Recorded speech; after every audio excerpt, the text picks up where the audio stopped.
નમસ્કાર મિત્રો, ધાર્મિક વાતોની સિરીઝમાં આજે આપણે વાત કરીએ મર્યાદા. હિન્દુ ધર્મ, હિન્દુ સંસ્કૃતિ, સનાતન ધર્મ, એમાં મર્યાદાનું અતિ મહત્ત્વ આપણા સંતોએ પણ ગાયું છે અને આપણા શાસ્ત્રોમાં પણ મર્યાદાનું ખૂબ મહત્ત્વ છે. કેવી મર્યાદા? રામ, લક્ષ્મણ અને જાનકી વનમાં જાય. બરાબર એમ કહેવાય કે મારીચ સોનાનું રૂપ લઈ અને આવે. ભગવાન રામ એમ કહેવાય કે મારીચને મારવા માટે નીકળે.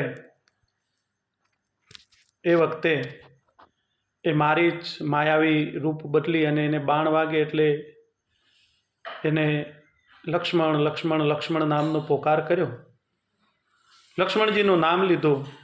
એમાં જાનકીના કાને શબ્દો પડ્યા. માં જાનકી લક્ષ્મણજીને કહે છે કે તમારા ભાઈ માથે આફત આવી છે, તમારે જવું જોઈએ.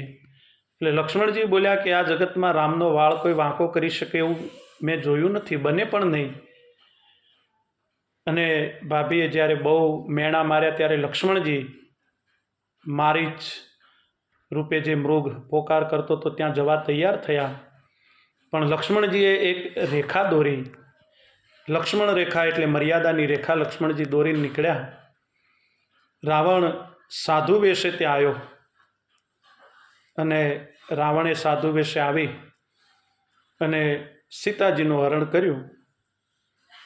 લંકાની ધરતીમાં જ્યારે રામના હાથે રાવણ મરાયો ત્યારે રાવણે ભગવાન ભોળાનાથને કીધું હતું કે ભોળિયાનાથ, મેં તારું આટલું બધું ભજન કર્યું, આટલું બધું તારા નામનું રટણ કર્યું, તે મને મરાવી નાખ્યો, એ પણ રામને હાથે મારો વાંક શું, મારો ગુનો શું? અને એ વખતે ભગવાન ભોળોનાથ બોલ્યા હતા કે સાંભળી લે રાવણ, તારા બધાય ગુના માફ. તે મારું એટલું બધું ભજન કર્યું છે, તારા બધાય ગુના માફ.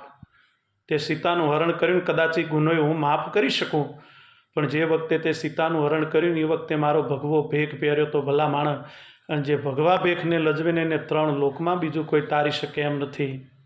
એ રાવણ સીતાજીનું હરણ કરી અને નીકળ્યો.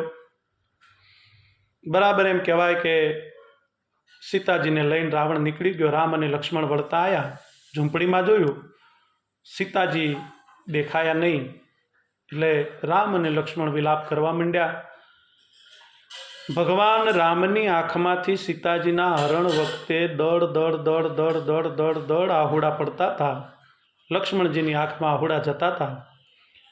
2 ભાઈઓ સીતાજીની શોધમાં નીકળ્યા. અફાટ રણમાં બંને ભાઈઓ પોકાર કરતા જાય. એમાં ધીમે ધીમે ધીમે ધીમે ધીમે આગળ વધતા જાય. સીતાજીએ નિશાની માટે જ્યારે રાવણે પુષ્પક વિમાનમાં સીતાજીનું હરણ કર્યું ત્યારે સીતાજીએ નિશાની માટે પોતાના ઘરેણા નીચે નાખ્યા હતા.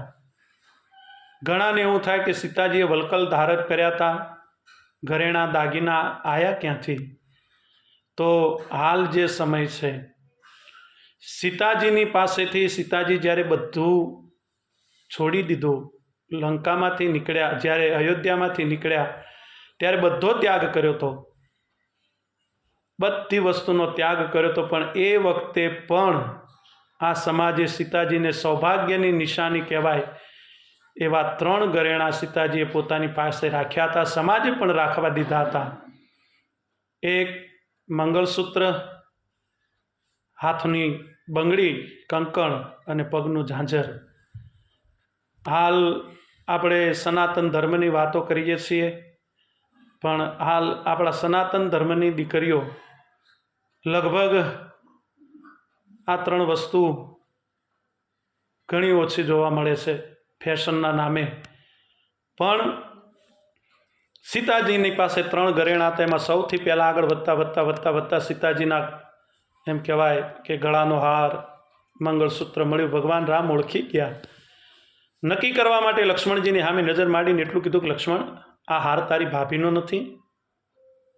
અને એ વખતે શેષાવતાર લખન જતી એટલું બોલ્યો હતો કે પ્રભુ મને ખબર નથી. ત્યાંથી આગળ નીકળે, સીતાજીના પગનું હાથનું કંગન મળે. એ જ પ્રશ્ન કર્યો હતો કે લક્ષ્મણ, આ કંગન તો તારી ભાભીનું છે ભાઈ, આ તો ઓળખે છે તું? એ જ જવાબ, પ્રભુ ખબર નથી. ભગવાન રામને એમ થયું કે આ લક્ષ્મણ આટલા વર્ષથી મારી ભેળો રહે એની ભાભીના ઝાંઝરની એની ભાભીના હારને નહીં ઓળખતો હોય, કંકણને નહીં ઓળખતો હોય? બરાબર ત્યાંથી આગળ નીકળે. સીતાજીના પગનું ઝાંઝર મળે, ભગવાન રામ ઝાંઝર ઊંચું કરે, લક્ષ્મણને પ્રશ્ન કરે. પહેલાં શેષાવતાર લક્ષ્મણ મહારાજ બોલ્યા હતા કે પ્રભુ આ ઝાંઝરને હું ઓળખી ગયો, આ ઝાંઝર મારી મા જાનકીનું છે. રાઘવે પ્રશ્ન કર્યો કે લક્ષ્મણ સૌથી પહેલાં તારી ભાભીના ગળાનો હાર મળ્યો એને ન ઓળખી શક્યો, તારા ભાભીના કંગનને ન ઓળખી શક્યો, આ ઝાંઝરને ઓળખી ગયો. અને હવે સાંભળજો મર્યાદા કોને કહેવાય. શેષાવતાર લખન જતી એટલું બોલ્યો હતો કે રાઘવ તારી વાત સાચી છે બાપ, તારી આરે વનમાં રજળપાટ કરું છું, આટલા વર્ષથી વનમાં તારી ભેળો ફરું છું બાપ, પણ આજ સુધી મારી નજર કોઈ દી મારી ભાભીની પગની પાનીથી ઉપર ગઈ નથી ને, એટલે ઓળખી શક્યો કે નહીં કે કંગન મારી ભાભીના છે કે નહીં, હાર મારી ભાભીના છે કે નહીં. મારી નજર મારી ભાભીના ચરણોમાં રમતી હતી એટલે મારી ભાભીના ઝાંઝરને ઓળખી ગયો. ટૂંકમાં કહેવાનો હેતુ એ છે કે આપણું ધર્મ આપણી સંસ્કૃતિ એ શીખવે છે કે જ્યારે ભાભીમાં માના દર્શન થાય ત્યારે આ ભારત બને, આ ભારતની સંસ્કૃતિ બને. અને ભાભીને લાવી ભરસભામાં જ્યારે નગ્ન બનાવવામાં આવે ને ત્યારે મહાભારત બને. સાહેબ હોય તોય કોઈ બચાવવાવાળું ન મળે. આ ભારત હિન્દુસ્તાનની સંસ્કૃતિ છે.